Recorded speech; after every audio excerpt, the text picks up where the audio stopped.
Members, US Iran की बातचीत के बाद सेकेंड राउंड के बाद मार्केट बहुत तगड़ा गैप अप ओपन हुआ और सबसे पॉजिटिव बात पता है क्या है, मार्केट ने टॉप पे सस्टेन किया। एंड देखो मैं आपको बार बार एक ही चीज बताने की कोशिश कर रहा हूं कि मार्केट में अब निफ्टी ने रिएक्शन लेना छोड़ दिया है। मैं हमेशा आपको सिखाता हूं कि जब भी मार्केट गिरता है ना, कोई न्यूज की वजह से अगर गिरता है ना, तो वो टेम्पररी फॉल होता है, चाहे जितनी भी वार हो। 1950 से मैंने आपको एक शॉर्ट वीडियो बना के बताया था कि 1950 से जितनी भी वार हुई थी, मार्केट फॉल तो जरूर हुआ था लेकिन उससे ज्यादा तेजी से रिबाउंड हुआ था। ठीक है, आपने देखा होगा पिछले 15 दिन के अंदर निफ्टी 8% रिकवर किया है और स्मॉल एंड मिड कैप्स तो भाई बहुत ज्यादा रिकवर किया, 10 से 12% का। तो ये क्या करता है, जब भी मार्केट बॉटम बनता है ना, आपको मौका नहीं देता। अब मार्केट में बहुत सारे रिटेल्स मैंने देखा था बहुत तगड़े पैनिक करना स्टार्ट किए थे, बहुत बहुत तगड़े पैनिक। अब रीजन ये था कि बहुत सारे लोगों ने वीडियोस बनाए थे कि क्या 2026 में प्रॉब्लम बहुत बड़ी आ जाएगी, क्या मार्केट रिसेशन में चला जाएगा, और बहुत सारे तगड़े यूट्यूबर्स ने भी चीजें बताई थी। बट मैंने आपको वन शॉट सिखाया था कि मार्केट का बहुत तगड़ा बेस 22,000 है। निफ्टी हमेशा टेक्निकल लेवल पे रिस्पेक्ट करता है, प्लस बार जब भी होती है मार्केट तेजी से रिबाउंड करते हैं विद इन अ मंथ और 2, तो ज्यादा पैनिक करने की कोशिश नहीं करनी चाहिए। और मार्केट ने क्या किया, एग्जैक्टली 22,000 के आसपास पहुंच के तगड़ा बाउंस किया। और जो मैंने आपको बताया था कि अप्रैल मंथ में मार्केट में हमेशा एक बाउंस बैक पॉसिबल होता है, क्यों? क्योंकि प्रीवियस मंथ के अंदर तगड़ा फॉल हुआ था और यही होता हुआ दिखाई दिया। अब देखो क्वेश्चन ये आता है कि सर ये मार्केट कितना सस्टेनेबल है, क्या रिट्रेसमेंट आ सकता है? मार्केट में बहुत सारी न्यूज आ रही है, जो आज मोमेंटम आई थी वो मैं आपको समझाने की कोशिश करूंगा। लेकिन देखो अगर चैनल को फर्स्ट टाइम विजिट करें जरूर सब्सक्राइब कर देना, क्योंकि मैं बहुत तगड़ी इंफॉर्मेशन देता हूं जो कोई नहीं बताता। ठीक है, चलिए अगर मार्केट देखोगे आज गैप अप ओपन हुआ था और गैप अप सस्टेन हुआ। बहुत सारे लोग पता है क्या करते हैं, गैप अप में उनको लगता है कि फॉल करेगा। अब यहां पे चार्ट देखिएगा, निफ्टी का 5 मिनट का चार्ट है। देखो फॉल होने के चांसेस होते हैं, मैं ना नहीं बोलूंगा कि फॉल नहीं होता, फॉल होने के चांसेस होते हैं, बट कभी कभी ट्रैप करता है। जैसे कि आज आप निफ्टी का 5 मिनट का चार्ट देखो, निफ्टी गैप अप ओपन हुआ, पॉजिटिव कैंडल बनी 5 मिनट की, उसके बाद आधे पौने घंटे के बाद निफ्टी फॉल हुआ, डे लो तोड़ा 5 मिनट की कैंडल के अंदर और वापस बैक कर गया। ठीक है, तो मैं हमेशा आपको एक चीज बताता हूं कि जब भी ध्यान से सुनना, ये बहुत इंपॉर्टेंट है। निफ्टी जब भी 5 मिनट के चार्ट के अंदर डे लो तोड़ता है और नेक्स्ट कैंडल बहुत तेजी से रिकवर करती है ना, वो क्लियर कट बताता है कि वहां पे लिक्विडिटी स्वीप हुई और तेजी से रिवर्सल होगा, और वो रिवर्सल कहां तक जाएगा, डी हाई के नजदीक जाएगा। ठीक है, ये मैं बहुत बार वीडियो में बता चुका हूं, अगर आप मेरा फर्स्ट टाइम वीडियो देख रहे हैं तो जरूर आपको डिटेल में समझना पड़ेगा। आप देखोगे ऑलमोस्ट उसके बाद नीचे डे लो तोड़ा, डी हाई की तरफ गया और फिर पूरा का पूरा साइडवेज हो गया। ठीक है, तो ये बहुत अच्छे पॉइंट्स होते हैं जो आपको माइंड में रखना चाहिए। और एक बात ये और ध्यान में रखो कि अगर मान लो डे लो पे ब्रेक करता है, फिर डे हाई की तरफ जाता है और डे हाई को तोड़ता नहीं ना, तो मार्केट साइडवेज रहने की उम्मीद पूरी हो जाती है, फिर रैंडमली ट्रेड करोगे तो लॉसेस होना स्टार्ट हो जाते हैं। ओके, तो ये चीजें सीखो, मैं आपको काफी चीजें सिखाता हूं यहाँ पे। इसके अलावा मार्केट आप देख सकते हैं यहाँ पे अप्रैल मंथ के अंदर बहुत तेजी से रिबाउंड हुआ, 8% का रिबाउंड, टोटली स्ट्रॉन्ग रिबाउंड है। बट देखो ऐसा मत समझो कि मार्केट तेजी से रिबाउंड किया तो रिट्रेस नहीं करेगा, रिट्रेसमेंट पॉसिबल है। ठीक है, बट ये महीना की क्लोजिंग बहुत इंपॉर्टेंट होती है। देखो मार्केट मार्च मंथ में तो बहुत तेजी से फॉल हुआ, ठीक है, एक महीने के अंदर बहुत तगड़ी रेड कैंडल बनाई। अब उतनी ही स्ट्रॉन्ग कैंडल यहां पे ये अप्रैल मंथ में बना रहा है। ठीक है, अब जैसे कि मार्च में फॉल आया था तो अप्रैल में रिवर्स हुआ, वैसे ही अप्रैल में अगर तगड़ा रिबाउंड आता है तो एक तो रिट्रेसमेंट पॉसिबल होगा कि नहीं।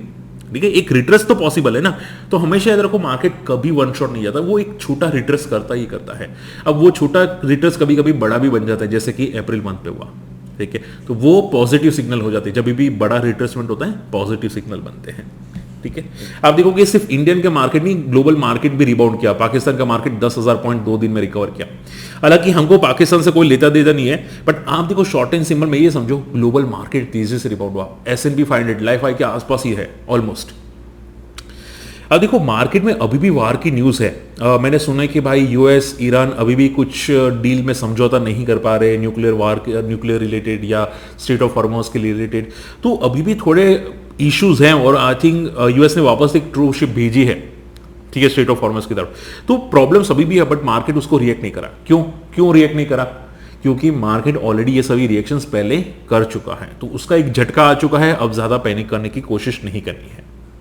आप देखोगे बॉटम पे बहुत सारे बड़े प्लेयर्स ने एंट्री करना स्टार्ट किया। जीको जी ने अदानी ग्रुप के अंदर एंट्री की है। आप देखोगे इन 3 स्टॉक्स के अंदर अदानी के अंदर एंटर की है। आप यहाँ पे पढ़ सकते हैं, जहां पे नाम Adani energy, Adani green, Adani enterprise का नाम आ रहा है, जहां पे जीक्यूजी ने एंट्री स्टेक इंक्रीज किया था। इसके पहले यस्टरडे मैंने आपको बताया था कि सुजलॉन के अंदर म्यूचुअल फंड ने स्टेक ऐड किया था, अदानी पावर के अंदर म्यूचुअल फंड ने स्टेक ऐड किया था। आज सुजलॉन उसी की वजह से भागा। ठीक है, तो बड़े प्लेयर्स हमेशा क्या करते हैं, म्यूचुअल फंड क्या करते हैं, जब बॉटम पे आता है ना, ऐसा लगता है कि मार्केट बॉटम पे है, स्टॉक बॉटम पे है, वो लोग एंट्री करना स्टार्ट कर लेते हैं। अब उनको जो पसंद है वो एंट्री करना स्टार्ट कर लेते हैं। ठीक है, तो हम लोग सिर्फ टेक्निकल नहीं पढ़ते, वो लोग भी टेक्निकल पढ़ते हैं कि भाई निफ्टी सपोर्ट लेवल्स पे है, यहां से अब एंट्री करना स्टार्ट पॉसिबल है, तो वो लोग भी सोचते हैं ये सभी चीजें। ओके, तो आपको भी 2 चीजें सोचनी चाहिए। हर चीज में पैनिक करके निकल जाना मार्केट से, ये बेवकूफी है। भाई आप सर मैं मार्केट अब 17,000 पे आएगा, 18,000 पे आएगा, 5,000 पे आएगा, 10,000 पे आएगा, मैं ऐसे भी बंद कर दूं, लमसम बंद कर दूं, पॉसिबल नहीं है। ठीक है, हर चीज में पैनिक करना पॉसिबल नहीं है जब तक हिस्ट्री आपके पास है कि मार्केट में वार में हिस्ट्री में क्या क्या हुआ था। अगर ये आपके पास है, हर चीज में पैनिक मत करो। आप देखोगे यहां पे ईरान का ऑयल जो है वो इंडिया को यस्टरडे पहुंच गया था। जो यूएस ने कुछ रिस्ट्रिक्शंस लगे थे उससे पहले पहुंच गया था, तो बहुत अच्छी बात है कि भाई ईरान का ऑयल पहुंच गया इंडिया के पास। तो ईरान मतलब इंडिया को भी सस्ता ऑयल अभी भी मिल रहा है यहाँ पे, जो मार्केट प्राइस है वो प्राइस पे अभी भी मिल रहा है। आज मार्केट में बहुत तेजी से जंप हुआ। आप देखोगे रियलटेल जैसी कंपनी 11% जंप हुई। क्यों? 600 करोड़ का ऑर्डर मिला। अब देखो सिर्फ रियलटेल जंप नहीं हुआ, आज जितने रेलवेज थे, आरवीएनएल, आईआरएफसी, बहुत सारी कंपनी साथ जंप करते हुए दिखाई दिए। एंड देखो इनको क्या ऑर्डर पहले नहीं मिलते थे, बहुत बार बीच बीच में ऑर्डर भी मिलना स्टार्ट हुआ था आरवीएनएल को या रियलटेल को, तब वो इतने तेजी से नहीं भागे थे। क्यों? क्योंकि वो लोग ऑलरेडी टॉप पे थे। बात समझ में आ रही है? लेकिन अब क्यों भागे ऑर्डर मिलने के बाद? क्योंकि अब वो बॉटम पे थे।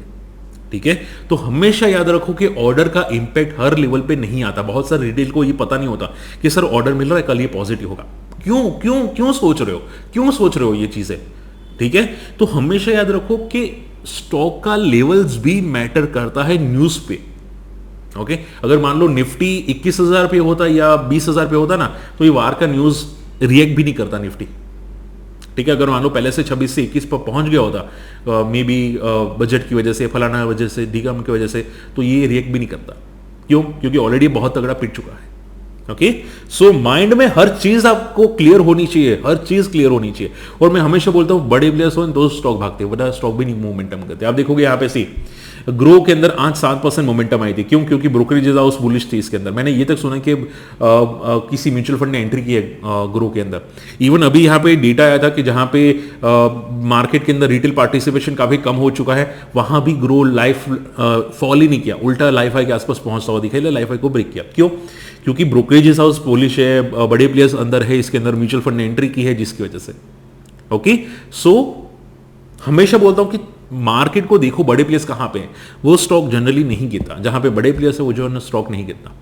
और जो कंसोलिडेशन के बाद, जो आप ये समझ के चलो कि मार्केट फॉल करने के बाद भी साइडवेज हो जाते हैं, और जैसे ही मार्केट रिबाउंड करता है वो स्टॉक ब्रेकआउट करता है, लाइफ को ब्रेक करता है, वो स्टॉक के अंदर बड़े प्लेयर्स होते हैं।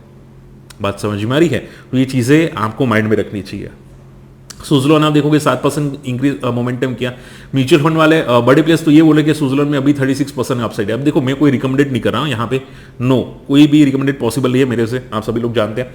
बट आप देखोगे सुजलॉन के अंदर म्यूचुअल फंड का स्टेक है। अब वो एक दिन के लिए तो एंटर नहीं किए होंगे, ठीक है, एक मोमेंटम के लिए एंटर नहीं किए होंगे। तो आप ये देखो कि बड़े प्लेयर्स का हॉट फेवरेट कंपनी कौन कौन सी है। जब मार्केट में फॉल आएगा, ठीक है, जब बाद में बाउंस आएगा, तो बड़े प्लेयर्स कौन सी कंपनी में एंटर करेंगे। अगर ये आप ढूंढना स्टार्ट कर गए ना, तो आपको पैनिक नहीं होगा कि सर अब यहां से मार्केट बॉटम पे है, मुझे इतनी इतनी कंपनी पसंद है जो बॉटम आउट से हो सकती है, मोमेंटम कर सकती है। अगर ये स्टॉक सिलेक्शंस करना आगे ना, तो आप बेनिफिट हो जाओगे। अब मुझे से स्टॉक सिलेक्शंस करें कैसे, मुझे तो नहीं पता कि बड़े प्लेयर्स की हॉट फेवरेट कौन सी है। आप देखो मैं सिंपल कर देता हूं, पिछले 2 महीने के अंदर, ध्यान से देखना, 2 महीने के अंदर कौन कौन सी कंपनी तेजी से रिकवर हुई है, कौन कौन सी कंपनी तेजी से भागी है फॉल करने के बाद, वो आप चेकआउट करो। ठीक है, कम से कम 20%, 15% मिनिमम कौन भागी है वो अब देखो। ठीक है, तो जो फॉल मार्केट में सबसे तेजी से रिबाउंड की ना, पिछले 3 दिन में भी 15% भी रिकवर किया ना, वो बड़े प्लेयर्स की हॉट फेवरेट है। बॉटम से जो कंपनी बॉटम से मिनिमम 15% रिकवर की है ना, बड़े प्लेयर्स की हॉट फेवरेट है। ठीक है, पर वो बॉटम पे होनी चाहिए। आप देखो दीपक फर्टिलाइजर आज भी 7% मोमेंटम किया, क्यों? फर्टिलाइजर सेक्टर में बेनिफिटेड है, क्योंकि फर्टिलाइजर सेक्टर में अभी क्या हो रहा है कि गवर्नमेंट काफी फोकस करे कि भाई ये जो वार की वजह से प्राइस बढ़ रहे हैं, ठीक है, तो उसमें फर्टिलाइजर में कोई इंपैक्ट नहीं आना चाहिए उनकी क्योंकि वो क्या है, इन्फ्लेशन बढ़ाएगा फर्टिलाइजर, ठीक है, अगर खाद महंगा हो जाएगी, फ्रूट खाने पीने चीजें महंगी हो जाएगी और वो प्राइस बढ़ा देगा। क्लियर? चलिए, सो बहुत सारे कंपनीज बॉटम आउट हो रहे हैं यहाँ पे। ओके, अभी मुद्दे पे आ जाते हैं कि सर चलो बात तो ये समझ में आ गई कि भाई अदानी ग्रुप, सुजलॉन, दीपक फर्टिलाइजर ये सब पुल बैक कर रहे हैं, बॉटम पे ये बाउंस बैक करने की कोशिश कर रहे हैं। अब क्या यहां से रिट्रेस आ सकता है? देखो, आप मिड कैप का चार्ट देखना, मंथली चार्ट, आप देखोगे प्रीवियस मंथ का हाई ऑलमोस्ट ये टेस्ट कर चुका है, ऑलमोस्ट प्रीवियस मंथ का हाई ये टेस्ट कर चुका है, ठीक है, which is very positive sign. अब देखो, अगर मिड कैप को यहां से 2-4 महीने कंसोलिडेट करना होगा तो यहां से मिड कैप अब फॉल करना स्टार्ट करेगा, और थोड़ा ही फॉल करेगा, ऐसा नहीं कि वापस 52,000 के लेवल्स आपको दिखना स्टार्ट होंगे, बट वो वापस थोड़ा ही फॉल करेगा अगर मार्केट को या मिड कैप को साइडवेज जाना है। बट मिड कैप को लाइफ हाई को ब्रेक करना है, वो भी विद इन 2 और 3 मंथ्स, तो आप ये समझो यहां से 58,777 है, 60,000 को टेस्ट कर लेगा। अगर यहां से टेस्ट कर लेगा ना विद इन अ मंथ, यानी कि ये अप्रैल मंथ के अंदर, तो ये प्योरली ब्रेकआउट सिनेरियो हो जाएगा फिर मिड कैप्स के लिए, तो फिर ये शांति से नहीं बैठेगा मिड कैप्स, ठीक है। तो आपको रडार पे क्या रखना है कि आप मिड कैप 60,000 को लेवल को ब्रेक करेगा करंट मंथ के अंदर। अगर कर रहा है तो टेक्निकल चार्ट पे ऑलमोस्ट ये ब्रेकआउट सिनेरियो हो जाता है। ब्रेकआउट कैसे होता है?